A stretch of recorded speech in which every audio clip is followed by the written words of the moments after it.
Bonjour à tous, bienvenue à ce webinaire sur le financement de la rénovation énergétique. Alors, c'est un webinaire qui s'inscrit dans une série de webinaires qu'on a commencé en octobre. Donc, pour ceux qui nous rejoignent pour la première fois, Rhinao, on est un fédérateur de l'écosystème de la rénovation énergétique en Wallonie. Et donc, on a commencé cette série de webinaires en octobre, je le disais. Et donc, n'hésitez pas à aller revoir tous nos replays, ils sont disponibles sur notre plateforme www.rhinao.be. Vous pouvez voir ici à l'écran, le dernier, c'était sur, remplacement d'une chaudière et quelles alternatives. Mais donc on en a vraiment, fait, sur différents sujets.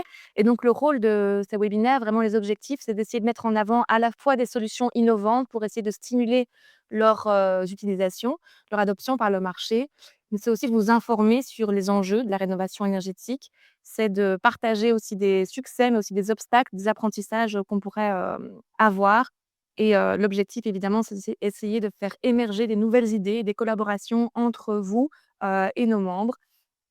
Et donc on a, un peu plus de 150 membres chez Rhinao. Ici, pour trouver notre écosystème, on a essayé de le répartir sur la chaîne de valeur de la rénovation énergétique. Vous voyez qu'on a un peu plus d'un quart d'institutions, qui font partie de nos membres, de facilitateurs d'innovation. On a aussi plus ou moins un quart de bureaux d'études, d'architectes, et puis on a une partie d'entrepreneurs, une partie de producteurs de matériaux, une partie de représentants de la société civile, maîtres d'ouvrage, et puis on a évidemment aussi tout ce qui est université, chercheurs et acteurs financiers. Donc si vous n'êtes pas encore membre de Rinao, si vous ne vous retrouvez pas sur cet écosystème, n'hésitez pas à nous rejoindre, c'est gratuit. Donc vous pouvez aller sur notre site pour devenir membre. C'est facile et rapide. Donc, je le disais, bienvenue à ce webinaire. On va traiter aujourd'hui le financement de la rénovation énergétique. Donc, le parc immobilier, il représente, je ne vous l'apprends pas, une part importante de la consommation d'énergie et des émissions de gaz à effet de serre. Et donc, ce qui a conduit les autorités publiques peu à peu à fixer des objectifs de performance énergétique à l'horizon 2050. Mais derrière cette ambition climatique se pose une question centrale, c'est le financement de cette rénovation, de cette transition. Et d'un côté, pardon, on peut avoir le coût des rénovations qui sont élevés pour pas mal de ménages, et d'un autre côté, des mécanismes de financement qui sont existants, mais qui peinent à atteindre les ménages les plus contraints financièrement. Et ils ont finalement montré aussi une efficacité limitée en matière d'augmentation du nombre de rénovations.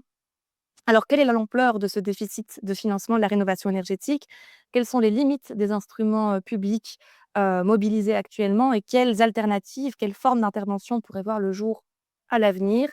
Bref, quel levier faudrait-il activer pour arriver à une rénovation complète du bâti d'ici 2050? C'est ces questions auxquelles on va tenter de répondre aujourd'hui tous ensemble en une heure.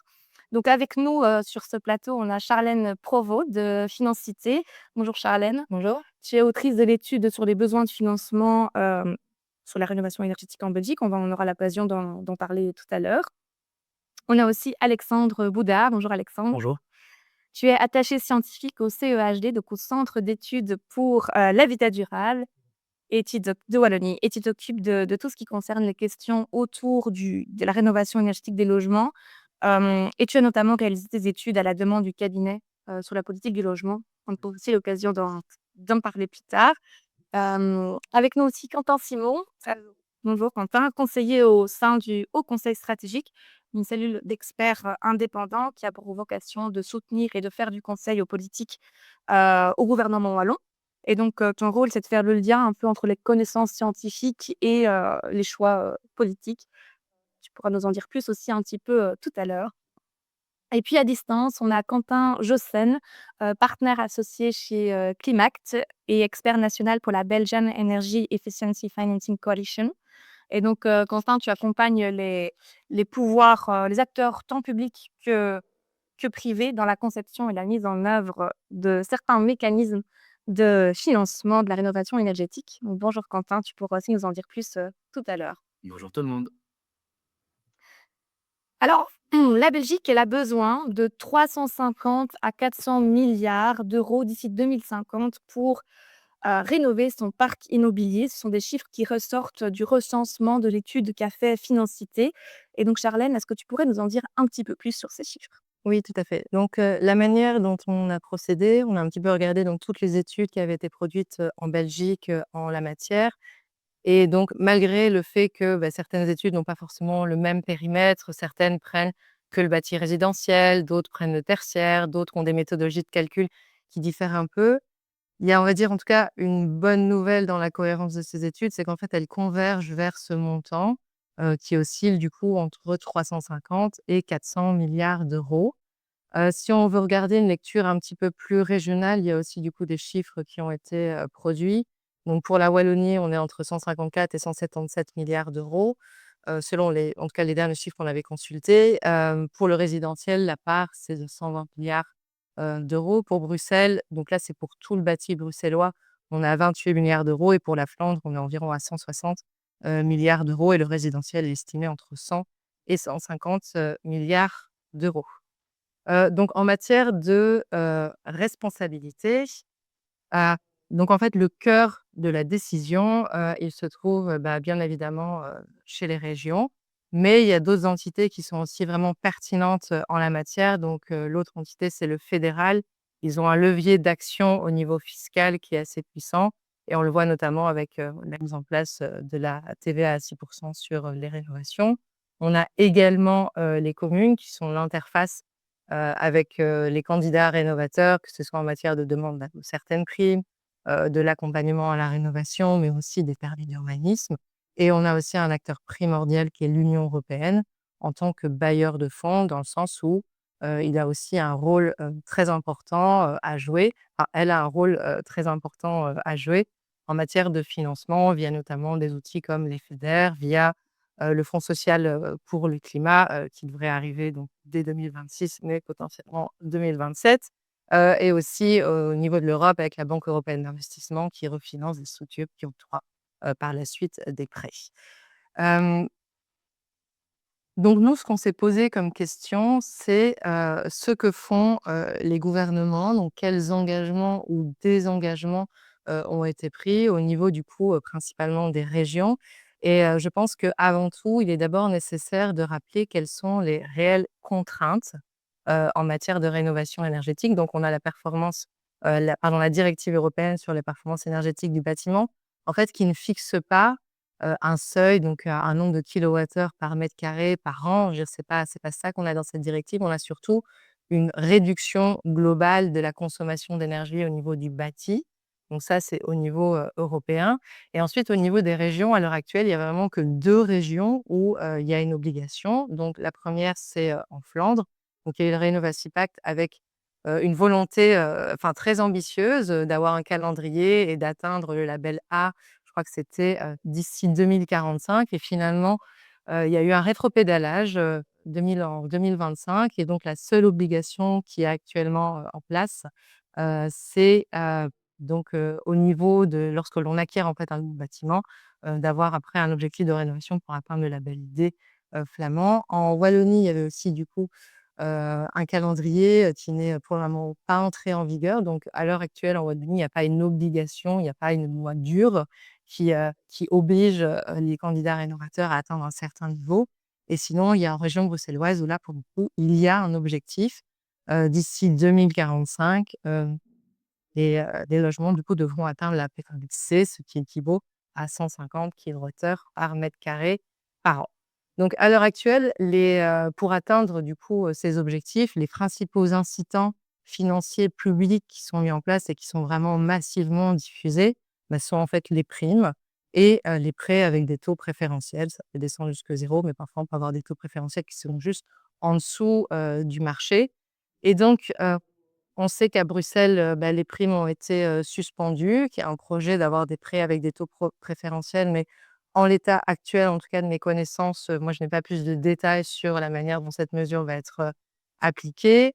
En Flandre, on sait qu'il y a aussi une réforme des primes et que, ces primes-là, en fait, ne sont plus disponibles pour les hauts revenus, mais il y a une enveloppe budgétaire de 1,7 milliard d'euros qui est prévue pour entre 2025 et 2029 qui comprend les primes et également, des prêts avec des taux préférentiels. Et en Wallonie, on sait qu'il y a actuellement une réforme du coup, des primes et des prêts et normalement, si tout va bien, on aura plus de nouvelles à ce sujet, en octobre, 2026. Donc, ceci étant dit, Je vais te couper en disant que j'ai oublié de vous dire, vous pouvez poser vos questions via l'onglet «Questions» et donc le chat, c'est plutôt, voilà, pour vos interactions comme vous le faites, maintenant et donc par exemple, Karine, vous pouvez poser vos questions via l'onglet «Questions», comme ça on pourra plus facilement les prendre, au fur et à mesure. Il y a un moment qui est prévu pour ça à la fin, mais n'hésitez pas à les poser déjà maintenant et je verrai si on peut aussi en prendre, au fur et à mesure. merci. Donc voilà, ceci, étant dit, la question est de se poser: est-ce que, les ménages, belges, en fait, ont la capacité financière ou alors surtout quel est leur niveau, d'incapacité financière pour assumer, les coûts de la rénovation énergétique? Donc nous, dans l'étude, qu'on a réalisée, on a fixé un objectif en termes de rénovation énergétique qui est à 150 kWh par mètre carré par an. Ça nous semble être un objectif intermédiaire, cohérent entre, les objectifs et les contraintes des 3 régions et le premier constat qu'on peut faire déjà, c'est quand on regarde le parc, immobilier, on voit qu'à Bruxelles et en Wallonie, il y a environ, enfin, il y a presque 9 logements sur 10 qui sont en dessous de ce seuil-là, et en Flandre, on est à presque 8 sur 10. Donc autrement dit, il y a énormément de propriétaires, qui sont, concernés du coup, par, ces besoins et ce besoin de financement, pour atteindre ces objectifs-là. On a estimé, en moyenne que le coût d'une rénovation pour atteindre cet objectif-là était d'environ 40 000 € avec des petites différences, par région. Donc ça reste une hypothèse, que l'on a pris. Mais ce qui est le plus intéressant ici, en fait, c'est de constater qu'il y a entre 30 et 40 des ménages, donc propriétaires occupants, qui ne sont pas capables d'assumer ce coût-là. Donc quand on dit qu'ils ne sont pas capables de l'assumer, ça veut dire qu'il y en a certains qui ne sont pas capables du tout. Il y en a certains qui sont capables à la moitié, il y en a certains qui sont capables d'assumer un tiers de ces coûts et donc si on regarde, la moyenne, on va dire, de cette incapacité d'assumer ses coûts, donc ce déficit, ce qui leur manque, on voit que ça oscille entre environ 24 000 € en Wallonie et presque, voilà, environ 31 000 €, à Bruxelles et donc si ensuite maintenant on fait la somme de tout ce qu'il manque à tous ces propriétaires, occupants du coup pour atteindre cet objectif, on arrive à un montant d'environ 25 milliards d'euros. Donc pour nous, ce montant, il est indicatif, mais surtout, c'est un montant plancher. Ça veut dire que là-dedans, on a pris l'hypothèse d'une rénovation à environ 40 000 €, qu'on n'a pas pris les propriétaires bailleurs parce que sur les études sur lesquelles on s'est appuyé, il n'y avait pas forcément, un gros détail sur le profil financier de ces propriétaires, bailleurs. Donc ça veut quand même dire qu'il y a 25 milliards d'euros pour le moment qui ne sont pas disponibles pour, effectuer cette, rénovation énergétique chez les ménages belges. La question qu'on peut se poser, c'est avec les instruments financiers qui sont, publics et actuellement, disponibles, est-ce qu'ils sont, suffisants? Donc le premier constat, et ça Delphine tu l'as dit au début, c'est qu'en fait, on a un taux de rénovation qui stagne, qui est insuffisant, qui selon, une étude de KBC devrait être multiplié par 3 en Flandre et multiplié par 4 en Wallonie et à Bruxelles. Donc ça veut dire que avec ces dispositifs, financiers publics, donc les primes, les prêts à taux préférentiels, on n'a pas réussi à atteindre l'objectif. Pourquoi? Le premier point, il y a une étude très intéressante sur le mauvais, ciblage des primes qui a été faite et qui montre que 65 des personnes qui bénéficient en fait d'aides publiques comme ça auraient fait les travaux, s'ils n'avaient pas reçu, ces aides publiques. Donc en fait, c'est ce qu'on appelle un effet d'aubaine. Donc ça veut dire que ces cibles sont pour le mo pardon, ces primes sont pour le moment pas très bien ciblé. Ensuite, on a, une question évidemment sur le prêt à taux zéro, donc qui peut effectivement aider certains ménages. Mais il y a une large partie de la population belge qui n'a pas du tout une capacité d'emprunt, donc qui n'est pas solvable. Donc très concrètement, quand on regarde leurs revenus et quand on regarde leurs dépenses forcées, il n'est pas possible d'emprunter pour, financer cette rénovation énergétique. Donc même si les prêts à taux zéro peuvent jouer, ils jouent à la marge et ils ne les aident pas vraiment, beaucoup. Ensuite, on a d'autres éléments qui sont aussi assez importants, mais bon, plus structurels. C'est sur la question de la temporalité. C'est qu'à l'heure actuelle, quand on finance de la rénovation énergétique, le temps de retour qu'on peut attendre, il est en plusieurs décennies.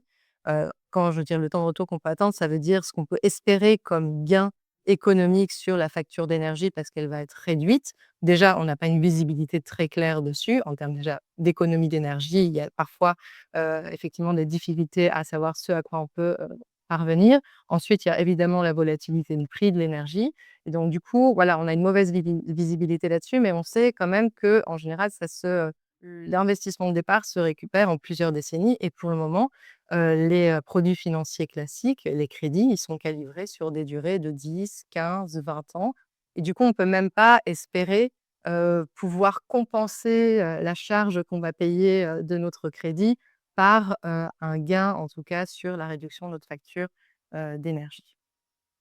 Par contre, il y a quand même quelques pistes de solutions et je pense que certaines sont quand même, étudiées, assez longuement pour le moment. Donc déjà sur les primes, on l'a dit, il faut absolument faire un ciblage renforcé sur les ménages qui sont contraints. Il faut réduire cet effet d'aubaine.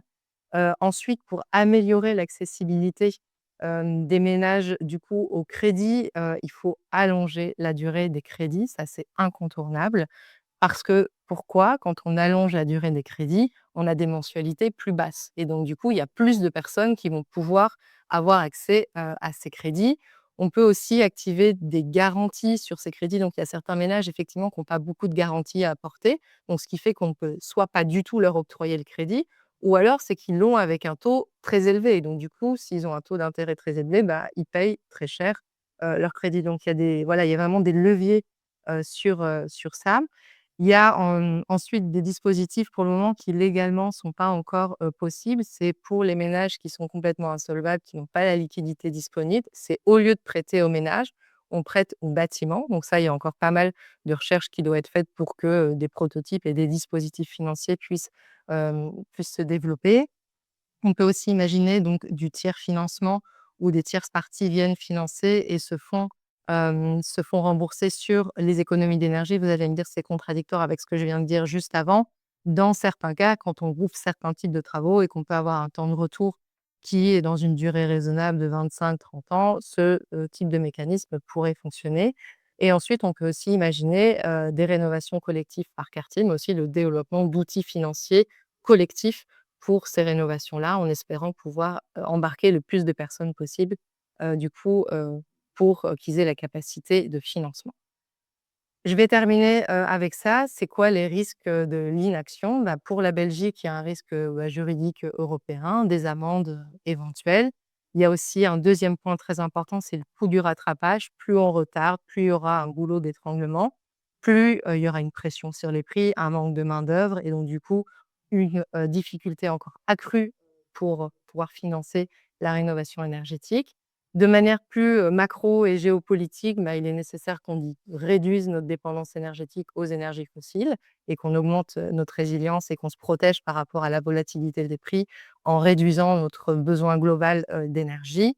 Peut-être un autre point sur aussi la précarité énergétique, qui s'aggrave et qui serait du coup, aggravée avec, encore une fois, dans des logements qui sont des passoires, on n'a pas de bouclier contre cette volatilité des prix, on se chauffe mal et je vais faire le lien maintenant avec une étude très intéressante, qui est sortie, en Angleterre sur, les surcoûts en termes de santé publique. Donc il y a voilà une étude qui estime qu'effectivement, à cause de logements mal isolés, bah, il y a une augmentation de certaines maladies respiratoires, cardiovasculaires et que, avoir du coup une rénovation à un bon niveau réduirait en fait certaines dépenses publiques de santé. Donc même si ça nécessite potentiellement un investissement public, d'une part pour stimuler et aider à cette rénovation énergétique, certainement qu'une partie de cet argent public pourrait, être récupérée par ailleurs, justement sur, par exemple, la réduction de dépenses de santé. Voilà, j'en ai fini, pour la présentation des éléments principaux de cette étude. Mais merci Charlène d'avoir rassemblé, toutes ces données. J'en profite pour vous dire que l'étude complète est disponible sur la plateforme, Rina. On va essayer de mettre le lien ici dans le chat. Et donc ce qui est intéressant ici, beh, c'est d'avoir une estimation globale du financement, nécessaire, mais ça reste aussi à comprendre sa répartition par profil socio-économique et à évaluer notre capacité à mobiliser et distribuer, le financement nécessaire à l'échelle requise. Heu, Mohsen, est-ce que tu peux nous éclairer sur, ces différents points? Oui, donc ça va être, un peu les mêmes messages mais complémentaires à ceux de Charlène où, passant d'un volume total d'investissement à déclencher d'ici 2050, qui est un grand horizon, en fait, ça fait combien d'investissements qu'il faut déclencher chaque année? Et avec, Alexandre et Quentin, on a fait un exercice de mobiliser les données limitées disponibles pour, croiser d'une part ces investissements, les niveaux des profils socio-économiques, ici de manière limitée au quartile de revenus, mais aussi, au type d'occupation. Est-ce que ce sont des propriétaires occupants ou des bailleurs? Donc en croisant les informations de certificats PEB, ces profils, ce qu'on veut atteindre comme volume de rénovation et des hypothèses de coûts de rénovation qui sont peut-être un petit peu différentes de celles de l'étude de financité, mais le message n'est pas sur les chiffres, mais plutôt sur les ordres de grandeur. Bah, qu'est-ce qu'on observe? On observe qu'en fait, les, propriétaires occupants, qui sont dans des passoires énergétiques, le volume reste quand même, assez limité du point de vue des bas revenus. Et donc si on voulait avoir une politique de soutien, intense, ciblée sur les publics les plus fragilisés, ici en utilisant les revenus comme proxy, on a un volume qui est restreint. Donc si j'ai 100 millions d'euros comme gouvernement, bah, je pourrais me dire: «Bon, c'est ma priorité, je finance à 100 ces travaux-là». Mais si je cherche aussi à aider les autres niveaux, de revenus, bah, je vois que là, les poches d'investissement à déclencher sont significativement plus élevées. Donc, je dois commencer un petit peu plus à réfléchir à l'effet de levier que je vais avoir dans ma politique. Est-ce que je sais les soutenir de la même manière que des bas revenus? Non. Les prêts à long terme avec des taux, attractifs, mais en fait, coûtent cher si on fait du taux zéro. Donc comment est-ce qu'on peut calibrer pour s'assurer qu'on apporte le juste nécessaire dans, l'appui au taux d'intérêt, l'appui à l'investissement. Donc ça nécessite un arbitrage si on veut en fait travailler sur 2 défis. S'assurer qu'on a bien au moins une solution qui est accessible pour chacun et chacune et par ailleurs qu'on est capable de le faire à l'échelle. Donc si je vais le résumer avec un mot pour, chacun des défis, c'est il faut que ça fonctionne pour chacun et il faut que ça fonctionne pour tous. Pour éviter que quelqu'un commentait dans le chat, il faudrait des choses un petit peu long terme, prévisibles et fiables. Et il faut éviter que si ça se passe bien et que la demande augmente, qu'il faille retirer la prise parce qu'on n'avait pas prévu le coup. Et donc si on veut avancer là-dedans, eh bien, bah, il va falloir mobiliser et des solutions publiques et des solutions privées. Donc ici, c'est très illustratif, où on représente ici une petite échelle de la capacité de financement des ménages, en illustrant que, bah, ceux avec des plus hauts revenus peuvent avoir accès à des solutions de financement privé, puis ceux avec des revenus plus faibles peuvent avoir des solutions de financement public et peut-être qu'en fonction de conditions d'éligibilité qu'on resserre, pour des raisons, par exemple, budgétaires, beh, on a peut-être des gens qui ne savent ni trouver de solutions du côté privé, ni du côté public et puis, par ailleurs, les solutions publiques actuelles ne permettent pas de répondre à toutes les situations. C'est ce que Charlène, venait d'expliquer avant. Et donc, il faut vraiment travailler sur ce double défi, voir comment est-ce qu'avec les solutions publiques, on peut aller boucher les trous et s'assurer qu'on sait le faire à l'échelle. Mais par ailleurs aussi, avec les solutions privées, de quelle manière est-ce qu'on est capable d'aller répondre à ce trou et augmenter en volume. Et donc, dans un deuxième temps de la discussion, on fera un petit zoom sur quelques quelques solutions possibles, juste pour vous les mettre en schéma.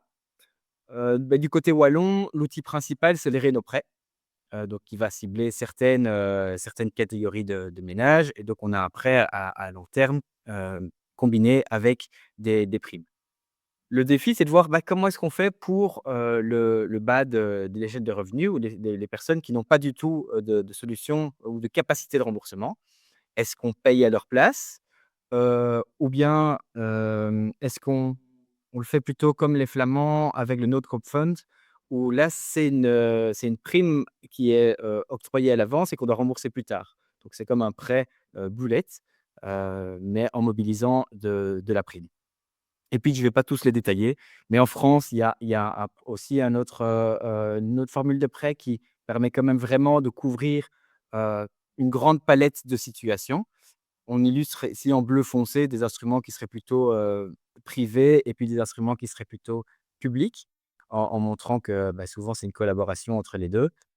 La ville de Malines teste ou travaille sur le test d'un prêt attaché au bâtiment. Donc dans les slides de Charlène, vous avez vu aussi Onbill. Le principe, c'est d'avoir un financement qui est transférable au prochain propriétaire, ce qui permet du coup de mettre en capacité de financer des gens qui soit sont, plus âgés, soit des gens qui ne se voient pas s'endetter, à long terme pour la maison qu'ils occupent parce qu'ils ne s'y projettent pas, pour, 20 ans. Et puis des solutions de tiers financement sur lesquelles on va revenir tout à l'heure. Donc 3 types, une qui mobilise les économies d'énergie, une autre qui mobilise la valeur qui est créée sur la propriété et une autre, plutôt orientée sur le marché locatif qui mobilise le loyer comme, source de remboursement. Voilà peut-être le petit message ici, c'est que, bah, en fait, beaucoup de ces solutions sont déjà disponibles, implémentées. Il y a aucune qui répond à tous les problèmes. Il faut les déployer en parallèle dans une bonne articulation de quel est le rôle du public, quel est le rôle du privé pour, assurer que, on arrive à monter à l'échelle dans le réalisme des contraintes budgétaires. Je pense que c'est tout pour moi. Merci Quentin. Donc, tu l'as introduit, hein, une réforme, globale du soutien à la rénovation énergétique, est en cours et donc, Quentin et Alexandre ici, donc un autre Quentin, Quentin Simon, et Alexandre, ici, vous avez été là en soutien aux politiques pour leur donner toutes les connaissances, nécessaires, les meilleures en tout cas possibles pour qu'ils puissent établir, la future stratégie de rénovation. Donc votre rôle, c'était un peu de faire le pont entre, les besoins de financement et à la fois les réalités des politiques. Quentin, c'est quoi les grandes orientations de cette, proposition de réforme? Bah, oui, mais je vais juste revenir alors sur la jeunesse. Donc en avril dernier, effectivement, on a cette demande du cabinet pour, faire une proposition effectivement d'un régime global de soutien à la rénovation et c'est intéressant, on va revenir avec plein d'éléments qui ont été déjà discutés, précédemment. Et donc les ambitions de la ministre étaient ici, vraiment de pouvoir placer la Wallonie sur une trajectoire compatible avec les objectifs européens de rénovation énergétique et les objectifs climatiques à l'horizon 2050 de neutralité, carbone.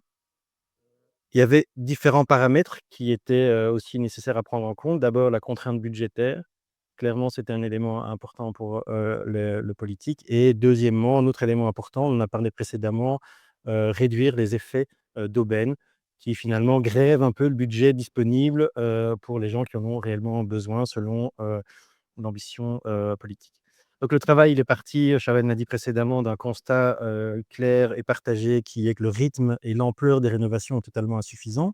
Donc on parle souvent d'un chiffre de 1 de taux de rénovation annuel, mais ce chiffre, il est largement surestimé et il ne prend pas du tout en compte des rénovations profondes qui sont vraiment l'objectif, c'est-à-dire d'amener un bien vers un bâtiment qui a une performance énergétique de qualité. Il y a, Charlène l'a dit aussi, un autre constat, c'est qu'on a différents outils de type incitatif, qui sont, assez dispersés, complexes et difficiles à comprendre et qui sont peu efficaces ou en tout cas au regard des résultats qui sont manifestement peu efficaces et donc on a une fragmentation d'ici qui amène une manque de lisibilité pour les acteurs. Ça s'ajoute à un contexte wallon où on voit que par rapport à d'autres pays européens, le bâti wallon résidentiel est plus âgé, moins performant. On a plus de précarité, énergétique en Wallonie que dans beaucoup d'autres régions européennes. Donc on a tous différents éléments qui, mettent, de la tension sur, cet objectif et j'ajouterais en dernier que finalement les acteurs eux-mêmes de la rénovation sont déjà en tension avec beaucoup de métiers en pénurie et cetera et donc sur le terrain de l'offre, on a des enjeux aussi qui sont extrêmement importants si on veut, augmenter la demande et apparier la demande. Donc toute une série de freins qui étaient, vraiment dans la démarche qu'on a voulu avoir la plus exhaustive possible, une identification de l'ensemble des freins à la rénovation, des freins économiques, des freins comportementaux, des freins de gouvernance ou des freins réglementaires. Et on a voulu, dans cette proposition d'un régime global, intégrer l'ensemble des freins pour y répondre, pas de manière individuelle, mais de manière concomitante pour avoir une cohérence, un ensemble, ce qu'on appelle le régime global de soutien à la rénovation, énergétique. Donc pour les 5 orientations qui sont vraiment structurantes pour, ce régime global, la 1re, c'est vraiment changer de paradigme financier, donc de passer vraiment d'une logique de subsidiation à une logique d'effet levier. Pourquoi? Simplement parce qu'on l'a dit, il y a une contrainte budgétaire et donc pas suffisamment d'argent public pour, investir à hauteur du challenge de rénovation énergétique et donc on doit mobiliser ce qu'on appelle augmenter ce qu'on appelle l'effet levier, c'est-à-dire le rapport entre les investissements nécessaires et la part d'argent public investi et l'idée est d'avoir effectivement un effet levier le plus important possible, donc pour 1 € d'argent, public dépensé, le plus d'argent, privé qui va intervenir pour rénover, pour, agir sur la rénovation énergétique. Donc dans ce cadre-là, on en reviendra après, Alexandre en parlera plus que moi sur dans ce cadre-là, les primes ici vont vraiment devenir un outil qui va être vraiment ciblé vers les ménages qui en ont, le plus besoin, qui ne disposent pas de capacité de financement. Pourquoi? Parce que les primes typiquement ont un très faible effet de levier, beaucoup d'argent public, peu d'argent, privé investi, donc très faible effet de levier et donc effectivement sur le principe, c'est difficile. Première chose, dans le cadre de notre rapport, on a eu une consultation, des acteurs et les consultations des acteurs ont vraiment mis en garde sur le fait qu'une grande part des propriétaires actuels bénéficiaient quand même de ces primes et donc peut-être il y avait un effet psychologique qui allait les restreindre à passer à l'acte et donc là, effectivement, ce qu'on a discuté tout à l'heure, les 2 présentations qui ont eu lieu juste avant, montrent vraiment l'importance de développer des outils de financement, qui permettent de toucher l'ensemble des publics. Ça, c'est, absolument essentiel. Deuxième pilier, je dirais, du régime global, c'est vraiment l'accompagnement, placer l'accompagnement, au cœur du système. Pourquoi? Pour réduire la complexité du parcours de rénovation et pour renforcer la confiance entre les acteurs. Ça, c'est vraiment un élément essentiel qu'on voit dans la littérature et qu'on voit sur le terrain, c'est-à-dire entre les professionnels et les candidats rénovateurs, on a besoin d'avoir une confiance parce que rénover, alors c'est un peu antinomique avec le sujet du webinaire ici, mais rénover, c'est pas qu'une question d'argent. Rénover, c'est une question d'être informé, c'est une question de confiance envers les professionnels, entre les professionnels et les candidats rénovateurs. Et donc là, l'accompagnement ici, c'est la pierre angulaire pour agir sur cette confiance, réduire les frictions. Donc important, on en discutera dans les outils. Troisième pierre angulaire, troisième orientation du régime global, c'est vraiment revoir les critères d'éligibilité. Alors pour chacun des outils, avoir des critères qui soient similaires. Pourquoi? Pour avoir une amélioration de la lisibilité, pour réduire les effets d'aubaine et donc pour ça, il est nécessaire de prendre en compte, comme actuellement, la capacité de financement, pas uniquement les revenus, mais la capacité de financement réelle. Donc là, on a besoin d'avoir un travail là-dessus et aussi prendre en compte les caractéristiques des ménages et les caractéristiques des biens. Donc c'est pas la même chose si on a un ménage qui est un ménage avec plusieurs enfants, des familles monoparentales, si on a, quelqu'un qui habite dans un petit appartement, dans une maison unifamiliale 4 façades, une maison, unifamiliale 2 façades et cetera. Si la personne habite dans une passoire énergétique ou un bien qui est déjà C et cetera, c'est pas la même chose et donc, en termes de critères, si on veut être capable de flécher les outils de soutien vers, les bonnes personnes, donc augmenter finalement l'efficience des outils de soutien proposés, il faut être capable alors de vraiment cibler et de flécher les aides et ça fait le lien avec les outils innovants dont on a parlé précédemment. C'est que chacun de ces outils, finalement, elle peut être destiné à un public cible précédent et on l'a vu sur, l'illustration que Quentin Jossen a présentée. 4e, orientation majeure, j'irai rapidement sur celle-là, ça s'inscrit vraiment on veut vraiment inscrire le régime global dans un choc de simplification.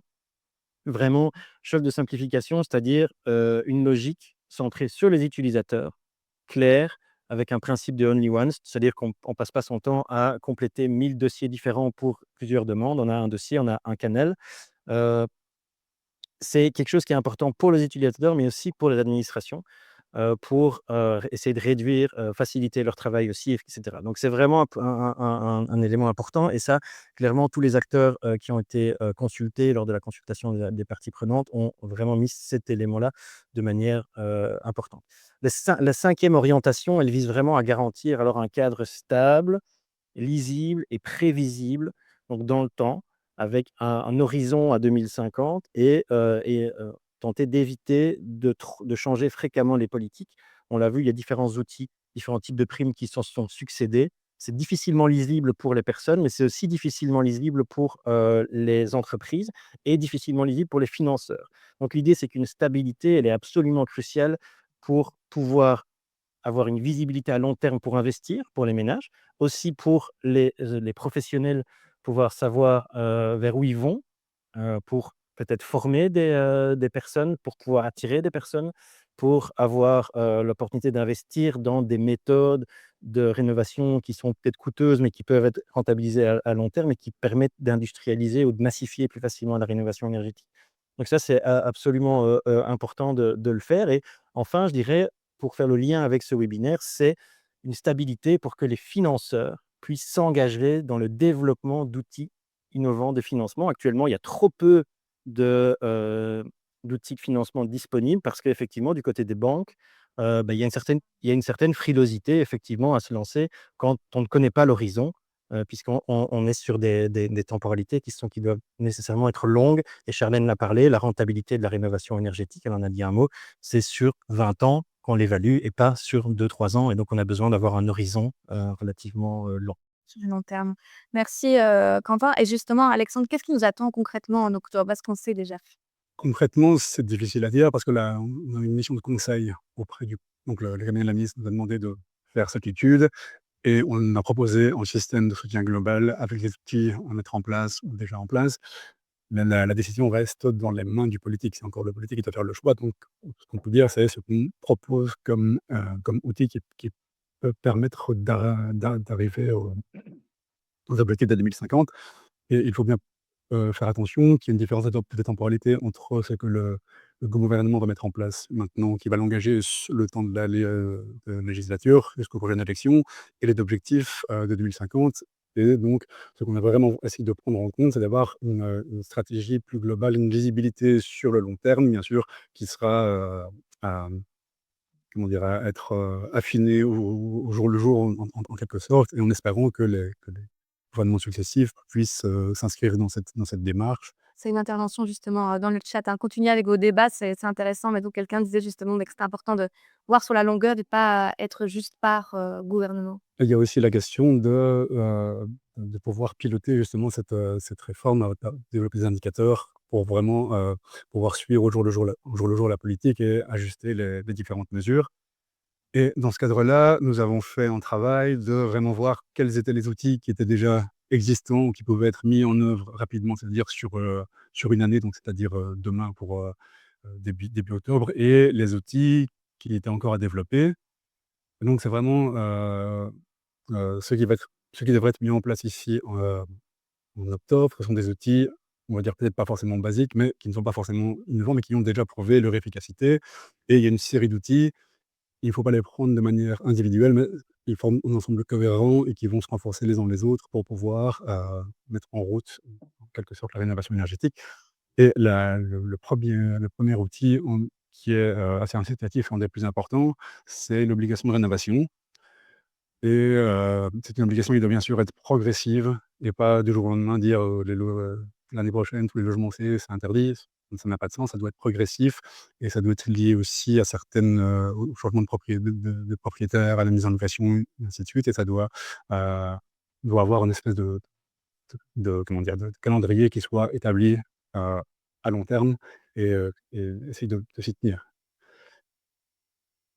Quand on a déjà parlé, la question de l'accompagnement, c'est vraiment aider les gens à passer à l'acte, et notamment, il y a les gens qui ont les capacités enfin, il n'y a pas uniquement que les gens qui n'ont pas la capacité de financer la rénovation, les travaux de rénovation, il y a aussi les gens qui ont une capacité de rénovation, mais qui sont incapables de le faire ou qui n'ont pas, heu, les connaissances pour le faire, et ils ont peur de se lancer dans des travaux et ainsi de suite, et il y a pas mal de choses qui sont à faire à ce niveau-là et qui devraient être faites, notamment enfin, avec les directives PUE 4.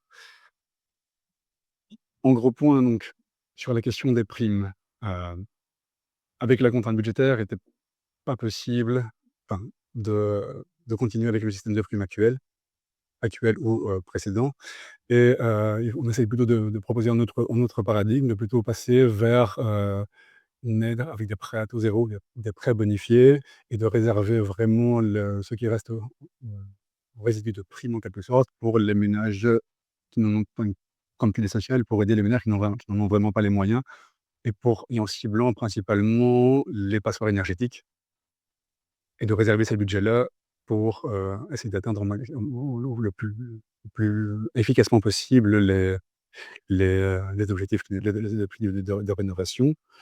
Et aussi, il ne sera plus question d'avoir des primes, du moins pour les ménages les plus précaires, ne plus avoir des primes par poste, mais plutôt par projet. En gros, c'est faire une rénovation profonde du logement et pas Juste la toiture. juste la toiture. C'est d'avoir un projet plus construit, et bien sûr, on voit que là, l'accompagnement va tout son sens pour accompagner les ménages les plus précaires.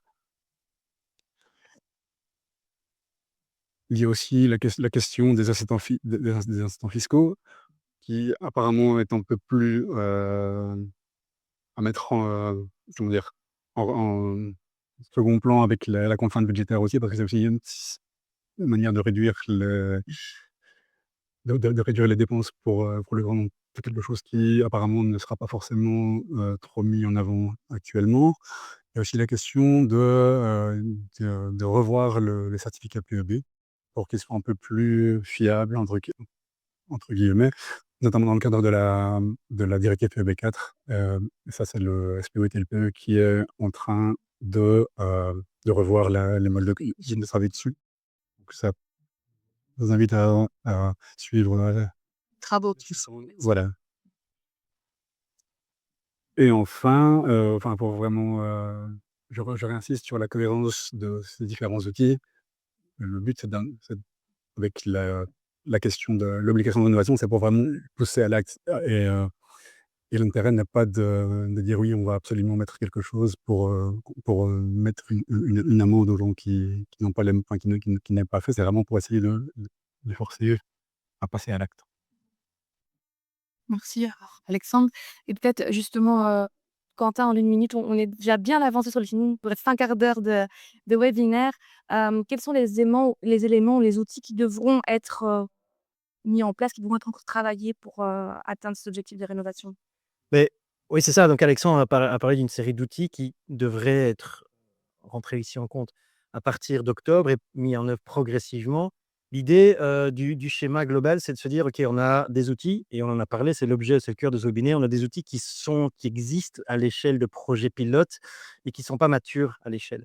Et donc l'objectif, c'est dès 2026, inscrire des outils comme le calendrier, la réforme des primes prêts qui sont matures, lancer ça et pour mettre à l'échelle de la rénovation à partir de 2027 et progressivement monter en charge en fonction de la maturité progressive des différents outils.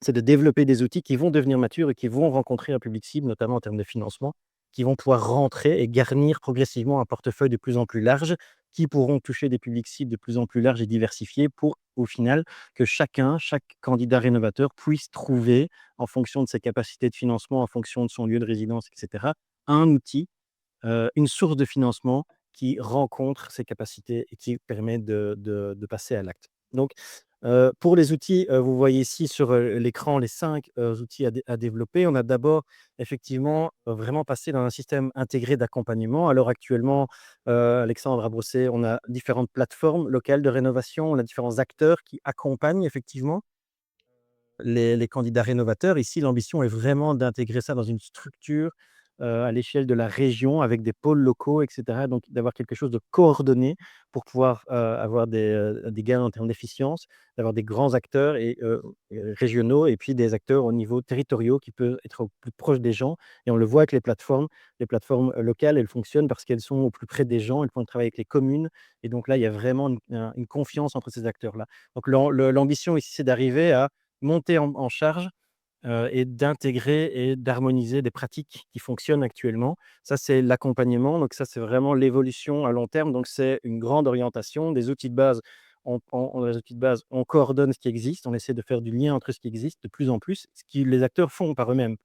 Et dans les outils à développer, progressivement, on va vers, quelque chose qui va être intégré avec tous les acteurs à l'échelle de l'ensemble du territoire. Actuellement, il y a, je pense qu'il y a 60 du territoire wallon qui ne peut pas bénéficier, par exemple, de plateformes locales de rénovation. Bah, l'idée, c'est d'avoir une couverture intégrale du territoire wallon où les gens, n'importe où ils habitent, puissent avoir accès à un système d'accompagnement. Mais dans un principe de réalité, c'est quelque chose qui doit monter en charge progressivement et donc c'est pour ça qu'on étale effectivement cette proposition de régime global dans le temps, puisqu'il est nécessaire de mettre en place, différentes choses.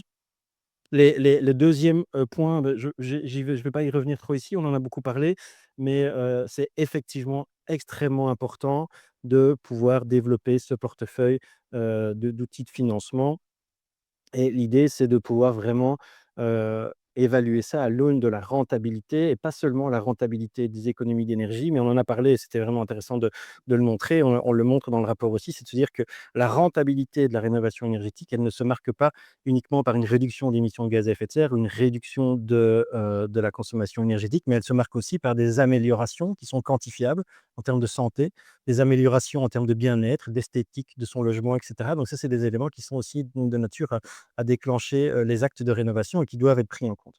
Autre, élément à développer, effectivement, le passage à l'échelle et l'innovation. Alors, on a toute une série d'appels à projets qui existent. On peut penser aux trains de rénovation, mais l'idée, c'est de développer des trains de rénovation, par exemple, hein, nouvelle, génération 2.0, où l'objectif est pas un objectif de réalisation, mais plutôt un objectif de résultat, c'est-à-dire d'avoir monté en charge au lieu d'avoir 18 voitures qui soient rénovées à Braine-l'Alleud, c'est de se dire: «OK, on a cette première partie du train de rénovation a permis de structurer des éléments qui permettent de faire un train de rénovation. Maintenant, on prend en charge ça et on va essayer de faire plus et mieux de rénovation profonde à partir des apprentissages qu'on a eus sur base des appels à projets. C'est-à-dire faire le lien entre ce qu'on apprend dans les appels à projets et l'industrialisation de ces appels-là.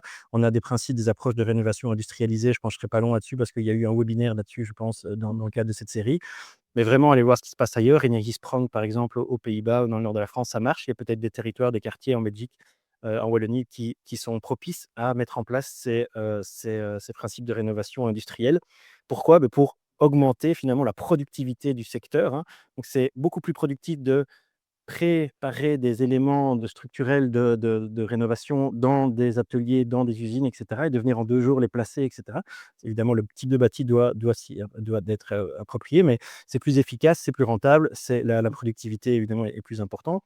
Je dirais aussi, il y a des appels à projets qui doivent être vraiment importants et tout à l'heure j'en ai parlé sur, l'adaptation de l'offre.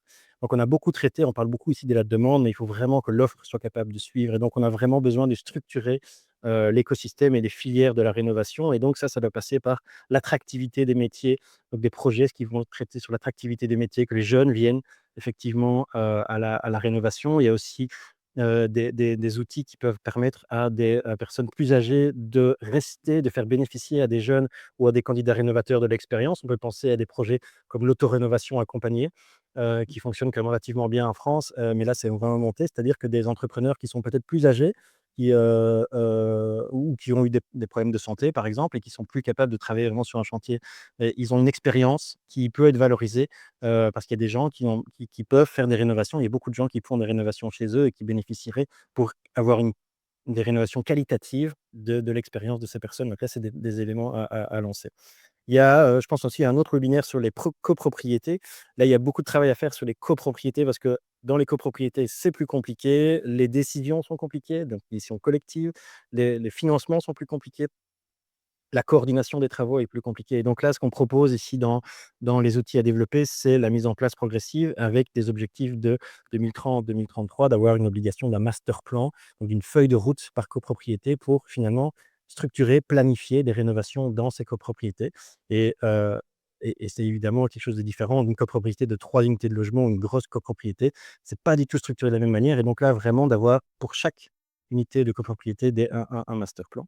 Enfin, je dirais qu'il y a une approche territorialisée aussi, donc de passer à des rénovations par quartier. On en a déjà parlé, il y a déjà des projets qui sont en cours. Donc pourquoi? Parce que c'est plus efficace, cohérent, structurant et donc ça passe dans la proposition ici par, une cartographie des potentialités de chacun des quartiers et cetera pour voir qu'est-ce qu'on peut faire pour chacun des quartiers. C'est important pour gagner en efficacité, mais c'est aussi important, puisqu'on peut, par exemple, lier ça avec, dans les villes, par exemple, des réseaux de chaleur, ce genre de choses et donc si on vise la réduction des émissions de gaz à effet de serre à l'horizon 2050, c'est extrêmement important de faire le sujet du webinaire ici, principalement sur l'efficacité énergétique, comment, gagner en efficacité énergétique, mais l'important, c'est aussi de décarboner les sources d'énergie, puisque c'est les sources d'énergie carbonées qui émettent les émissions de gaz à effet de serre, finalement et donc, par exemple, si on peut combiner, grâce à des cartographies, des rénovations par quartier avec des solutions comme des réseaux de chaleur qui ne sont pas beaucoup développés, en Wallonie actuellement, qui sont développés beaucoup plus dans d'autres pays. Là, il y a des capacités, il y a des potentiels, vraiment importants pour gagner des 2 côtés, tant en termes d'efficacité que de décarbonation et donc ça, c'est vraiment des éléments et des outils à développer, mais comme je l'ai dit, ici, on est sur des éléments qui sont pas à ce jour tout à fait matures, mais il y a des projets qui montent et je pense que les rénos ici participent justement, notamment, je pense à développer certains de ces projets ou accompagner ou en tout cas à pousser certains de ces projets en termes d'études notamment. Donc ça, c'est vraiment important d'y aller. Donc le principe global, c'est un système 5 grandes orientations, des outils qu'on met en œuvre progressivement déjà maintenant et progressivement monter en charge progressivement pour que et on ait un système global et comme je l'ai dit en introduction, je terminerai par là, avoir quelque chose qui puisse agir de concert sur l'ensemble des freins. Ça c'est, l'ambition de la proposition de régime global qu'on a faite effectivement là, qui est dans les mains du politique actuellement. Merci, Quentin. Et donc trouver, une bonne solution pour le bon profil, c'est là tout l'enjeu. Et donc on avait envie de maintenant creuser un peu plus sur des outils de financement. Mais, comme ce sujet est hyper intéressant et qu'il y a beaucoup à dire, on est 20 minutes en retard sur ce qu'on voulait vous dire aujourd'hui. Donc on va essayer de voir un peu comment, faire parce que je vois qu'il y a pas mal de questions, ce qui est hyper intéressant. On va essayer aussi d'y répondre toutes par écrit, par après et d'en prendre quand même quelques-unes, ensemble ici. Mais donc n'hésitez pas à continuer de les poser. On s'engage en tout cas à y répondre, par écrit. Mais donc Quentin, Jocelyn, est-ce que tu peux nous, parler de certaines solutions de financement en sachant que voilà, il nous reste, 10 minutes et donc voir ce que tu trouverais intéressant en tout cas d'aborder, aujourd'hui? OK, beh, je vais faire super concis, mais du coup pas trop rapide, mais concis. Le défi, je vais en prendre un, c'est la gauche de ce schéma, c'est ceux qui n'ont pas de capacité de remboursement mensuel. Comment est-ce qu'on fait pour mettre ces gens en capacité? Alors, une première possibilité, c'est de dire: «On a des poches publiques suffisamment larges et on paye à leur place». J'ai l'impression que c'est pas ça les signaux. On peut rester quand même dans ce paradigme-là et se dire: «Bah, tiens, on peut, plutôt que de dire que c'est une prime, on pourrait se dire que la contrepartie, ce soit le sol» et donc on a plutôt un rachat du foncier, par les pouvoirs publics, ce qui permet de, pas avoir juste une sortie de valeur, mais d'avoir une sortie et une entrée, ce qui permet peut-être que ce soit un petit peu plus scalable. Mais ça nécessite quand même d'avoir des poches, publiques profondes. Puis, ce qu'il existe comme alternative, c'est, celui qui s'appelle PAR, prêt avance rénovation sur le slide, qui est implémenté en France et qui ne fonctionne pas, qui ne décolle pas. Le principe, c'est, d'avoir un crédit boulette. Je reçois aujourd'hui l'argent pour financer mes travaux et je paye ou non des intérêts pendant 10 ans, par exemple.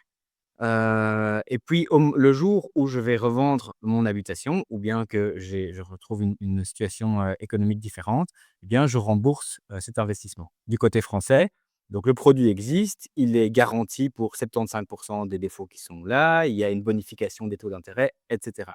Donc c'est disponible, on pourrait se dire: «Avançons là-dessus». Un défi, c'est que vraiment pour pouvoir l'offrir tout à gauche, de notre échelle là, eh bien, il faut quelques adaptations réglementaires. Un un 2e, c'est de se dire: «Je vais, quitter la voie du crédit et plutôt aller vers la voie du, tiers investissement», en disant: «Bah, tiens, un ménage manque, 30 000 ou 40 000 € d'investissement», par exemple, pour faire sa rénovation. Donc on a ici une famille dans son logement qui doit être rénové. Eh bien, on a un tiers qui peut être, le fonds du logement de Wallonie, par exemple, ou une autre société, coopérative qui finance les travaux en contrepartie de quoi? Elle a une part de propriété. Et pourquoi est-ce qu'elle a intérêt à faire ça et pourquoi est-ce que le ménage a intérêt à faire ça?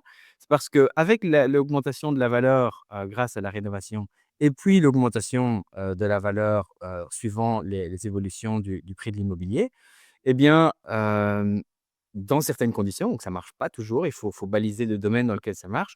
Le ménage, bah, se retrouve avec plus de valeur que s'il avait gardé la pleine propriété sur un logement qui se dégrade et par ailleurs, le tiers investisseur peut retrouver également de la valeur pour son investissement. Évidemment, c'est un défi, ça ne marche pas dans tous les cas, ça ne peut marcher dans beaucoup de cas et il faut apporter des garanties.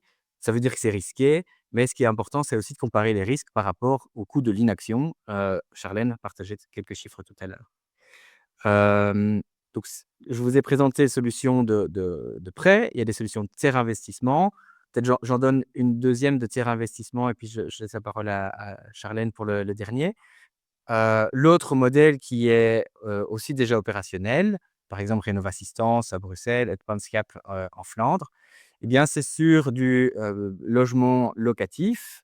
Là, il y a un tiers qui vient financer les travaux de rénovation et puis qui, sous-loue, on va dire, le logement et prend tout ou partie du loyer et en général, ces acteurs-là se positionnent sur le logement, social puisqu'il y a une garantie de revenus locatifs. Donc ce sont toutes des solutions qui sont, disponibles pour être implémentées et pour avancer, pour apprendre, pour cibler les différents bénéficiaires. Et puis Charlène, je te laisse peut-être donner un mot sur le dernier, sur le tiers financement avec économie d'énergie? Oui, peut-être juste, si tu sais, Oui, je vais être aussi, ouais. très rapide. Donc là, c'est un dispositif donc de crédit, Donc un crédit qui a été, octroyé, à l'ULB, donc l'Université libre de Bruxelles, pour effectuer des travaux de rénovation énergétique et ce crédit, je pense que c'est, certainement un des seuls qui existe, il est entièrement basé sur un remboursement, lié à la réduction de la facture d'énergie, de l'ULB suite à ces travaux. Pourquoi ça marche? Ça marche en fait à cette première condition, c'est que les travaux qu'on a faits, sont des travaux qui permettent d'avoir un temps de retour sur investissement qui est de maximum 20-23 ans, 24 ans. Et donc, parce qu'il y a une rénovation du réseau de chaleur qui du coup amène en fait des gains énergétiques assez rapidement et assez conséquents. 2e élément, pourquoi est-ce qu'on a pu, le mettre en place? Et là, je rejoins ce que tu disais, Quentin, tout à l'heure. C'est qu'on a pu le mettre en place grâce à une coopérative, de financement de l'économie sociale et pas grâce à un acteur, traditionnel, privé, donc comme une banque, car ça nécessite une très forte agilité. Donc il faut s'imaginer que chaque année, le remboursement diffère de l'année d'avant et il est basé sur les économies d'énergie. Donc cette agilité, elle est absolument nécessaire et à l'heure actuelle, elle n'est pas encore présente, dans les banques, privées et donc il est nécessaire du coup, de la stimuler également pour, s'adapter un peu mieux à tous les cas de figure, que l'on a brossés jusqu'à présent. Merci. Et donc là, on a un peu des aperçus justement des outils qui existent, qui sont en recherche, qui sont en cours. Et comme tu le dis, voilà, ça peut pas convenir à tout, mais c'est pas le but. Ici, on a une question de Valérie qui dit: «Les plateformes d'accompagnement sont primordiales pour les publics précaires. Sans elles, même avec les meilleurs incitants, il n'y aurait pas de rénovation». Quelle serait la place de celle-ci dans la réforme, Quentin, Alexandre? Et ce qu'on voit, c'est, notamment sur les subventions, les outils, c'est le non-recours au droit et en général, les personnes qui mobilisent finalement les primes, c'est déjà des gens qui ont déjà un engagement ou au moins une réflexion sur un engagement de rénovation ou une réflexion sur le fait que ce soit possible. Les plateformes d'accompagnement, elles peuvent certes aider ces gens-là, les aiguiller au mieux et donc elles peuvent leur fournir différentes informations et cetera, mais elles peuvent aussi, de manière assez proactive et c'est là où il y a une intégration entre, ce qui existe actuellement, des guichets à l'énergie, mais aussi des conseillers énergie dans les CPAS qui peuvent identifier effectivement des personnes éloignées et les accompagner et venir leur montrer ce qui existe et donc de l'intérêt ici de développer un accompagnement qui va finalement aller rechercher aussi les gens qui, sont très éloignés même d'un projet, de l'idée d'un projet de rénovation parce qu'ils pensent ne pas être capables de pouvoir le faire et ils ne sont pas du tout au courant de ce qui existe aussi et donc là, l'importance, c'est vraiment d'aller, dans cet accompagnement-là, chercher l'ensemble de ces personnes, et donc il y a dans l'accom le modèle final, évolutif finalement de cet accompagnement, c'est d'avoir un modèle simplement entre guillemets «informationnel» comme il existe dans les guichets à l'énergie actuellement. Un 2e niveau où on a quand même du conseil personnalisé, ce que font les PLRE, donc les plateformes locales de rénovation énergétique actuellement et un 3e niveau qui va vraiment être la prise en main, du projet, donc la maîtrise d'ouvrage vraiment du projet. Ça, c'est le 3e niveau, effectivement, c'est des choses qui doivent être développées, mais donc là, pour prendre en main des gens qui sont très éloignés d'un projet, de rénovation et qui ne sont pas en capacité de le faire par eux-mêmes. Donc voilà, c'est Donc ça aura sa place dans la réforme sur plusieurs niveaux, quoi. absolument, absolument. On a une question de Ellie, qui dit donc: «L'accompagnement et confiance. Les changements réguliers et parfois brusques des politiques publiques impactent très fort la confiance des particuliers envers les professionnels du secteur.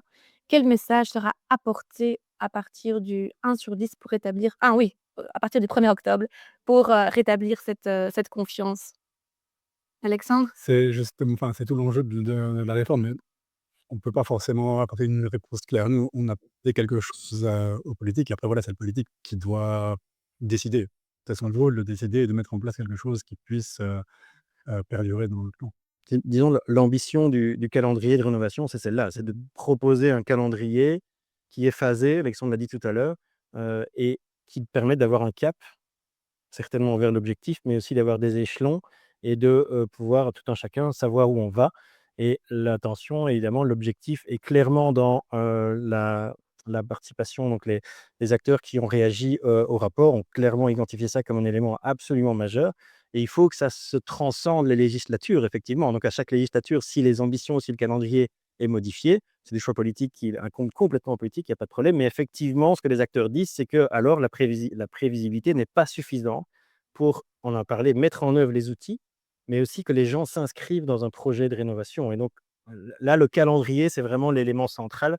au-delà de l'aspect coercitif, finalement, de l'obligation, c'est un calendrier de rénovation énergétique et donc, comme son nom l'indique, ça permet de, se projeter vers l'horizon 2050. C'est l'horizon, c'est l'objectif européen, donc ça se permet d'avoir une trajectoire qui est, vers 2050. Donc dans le plan air, climat, énergie de la région wallonne, on a une ébauche d'un calendrier qui ne sera pas celui-là parce que c'est un calendrier qui a été développé en 2023 dans la construction du plan air, climat, énergie. Donc là, le calendrier qui va être proposé probablement en octobre, beh, ça sera forcément un calendrier qui sera, différent puisque le point d'entrée est forcément reculé. Mais, la philosophie sera celle-là. C'est vraiment d'avoir ce calendrier vers 2050 et savoir, où on va, heu et comment on y va. Ça peut peut-être aider du coup justement la filière biosourcée aussi, puisqu'ici on a une question d'Aurélie qui dit, qu'en est-il de la structuration de la filière, biosourcée? Est-ce que vous avez, un mot là-dessus?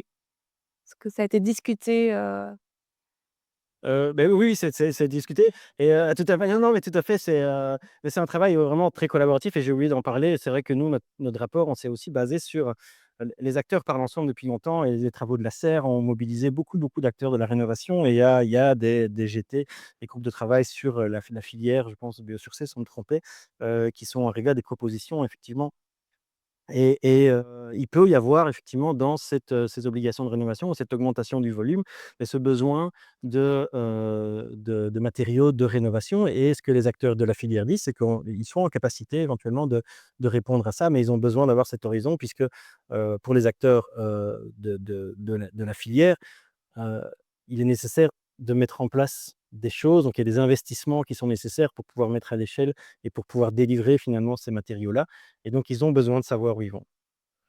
Et donc encore une fois, je pense que le calendrier ici et c'est vrai que souvent on a le réflexe de dire que c'est pour les propriétaires et le calendrier, c'est aussi pour, les professionnels de la rénovation, pour pouvoir voir où ils vont, pour pouvoir anticiper et donc on peut, par exemple, faire des évaluations du nombre de chantiers qu'on pourrait avoir en fonction du nombre des dates d'interdiction de certains types de bâtiments et donc là, on peut avoir une estimation du nombre total de, personnes qui seront mobilisées, qui devraient être mobilisées ou du nombre de matériel qui devrait être, mobilisé là-dedans et donc ça, c'est vraiment de nature à, je pense permettre à des acteurs économiques d'inscrire, d'inscrire leur business plan finalement, pour eux aussi dans un cadre qui est, connu.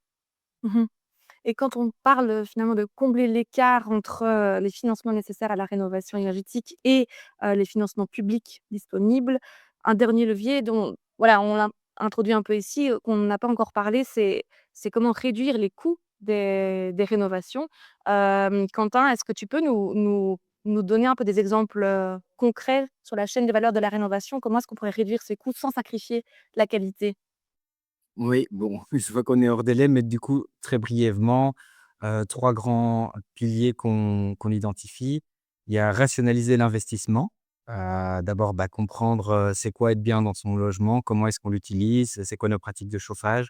Peut-être cibler là où il y a un besoin, d'investissement dans l'enveloppe pour assurer ce confort. Ça, c'est une approche et on va dire que l'écosystème Slow It, travaille à éveiller là-dessus.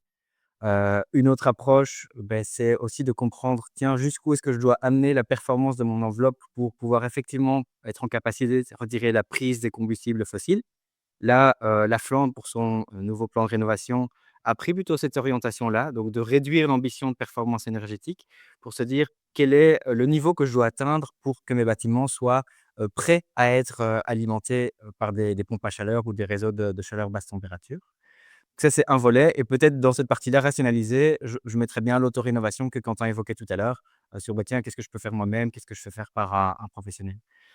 Au milieu, on a plutôt standardisé, les pratiques et les produits. Donc pour les pratiques, j'avais envie de vous parler du projet Dorémy en France, qui est quand même un vieux projet, mais là, l'idée, c'est de se dire: «Tiens, si on prend 10-20 typologies de bâtiments, est-ce qu'on peut, dérouler, l'ensemble de nos étapes de rénovation comme une recette de cuisine?» Rôder nos équipes à faire cette recette de cuisine et ils ont atteint des réductions de coûts de 30 à 40. Donc ça, c'est l'approche, standardiser les pratiques et puis standardiser les produits, c'est plutôt voir comment est-ce qu'on peut, basculer de l'approche, projet par projet, à chaque fois repenser un projet de rénovation par bâtiment, vers un produit pensé pour, une certaine, typologie de bâti, en parvenant à gérer l'hétérogénéité qui reste quand même Donc 2 exemples, il y a un projet Rénobatex, sous Motori qui travaille à ça avec comme cap de réduire les coûts de 15. Il y a également le projet Oscar qui, travaille à ça en partenariat avec des villes et avec des industriels. Et enfin, c'est pas réduire les coûts, mais ça me semblait important de le mettre dans le slide ici. Que peut faire le secteur? C'est aussi arriver à s'engager sur le résultat. Pas juste j'achète des travaux, mais j'achète un résultat, parce que ça va permettre de, nourrir la confiance des bénéficiaires, mais ça va permettre aussi de calibrer des instruments de financement qui peuvent du coup mobiliser ce résultat. Et donc, on a la Savecom et Operen qui font des contrats de performance énergétique sur du résidentiel unifamilial. Savecom, c'est fini, mais Operen, c'est actif. Et en Irlande, on a un dispositif de One Stop Shop qui ne fait que de la rénovation, qui est conditionné à l'atteinte d'un niveau de PEB ambitieux. Donc, on sait que si j'achète ma rénovation à ce One Stop Shop, mon niveau PEB après rénovation sera au moins d'autant. Et donc voilà, ça me semble être quelques leviers que ceux qui écoutent, qui seraient architectes, conseillers, entrepreneurs, et cetera, peuvent contribuer à rendre réel. Merci, Quentin. Donc c'est vrai qu'on aurait vraiment encore beaucoup à dire sur ce sujet. N'hésitez pas, d'ailleurs à nous mettre dans le chat si vous avez des idées de prochains webinaires ou de thématiques qu'on n'a pas encore abordées. On pourra les aborder durant, la 2e partie de l'année, je dirais, à la rentrée, après l'été. Mais donc on arrive à la fin de ce webinaire. Merci à tous pour, votre participation, pour vos questions. Donc je le répète, je demande aux intervenants ici si on est d'accord de prendre un peu de temps pour y répondre par écrit après. Ce serait chouette pour les personnes qui nous ont écoutés. Merci à Adrien de Technofuture qui nous accueille ici dans ce studio. Merci à ma collègue Clarisse aussi à distance, qui a répondu à quelques questions. Et merci évidemment à nos orateurs ici, présents et à distance d'avoir, été là aujourd'hui, d'avoir pris le temps, mais aussi d'avoir pris le temps pour préparer ce webinaire, d'avoir essayé de condenser ce qu'on aurait voulu dire. On espère que cette séance vous a permis d'y voir plus clair sur les enjeux liés au financement de la rénovation énergétique. On attend avec impatience évidemment le 1er octobre pour, savoir quoi définitivement, concrètement sur ce qui va se passer. Les défis restent importants, mais les échanges en tout cas montrent qu'il y a des pistes qui existent, qui doivent encore parfois être travaillées, mais qu'il y a des pistes. Hem si, le webinaire sera mis en replay sur notre plateforme la semaine prochaine. Vous le recevrez aussi par, email directement et je vous souhaite à tous un excellent été et on se retrouve en septembre pour un prochain webinaire où je tairai encore la date et le sujet. Merci de votre participation et à très bientôt.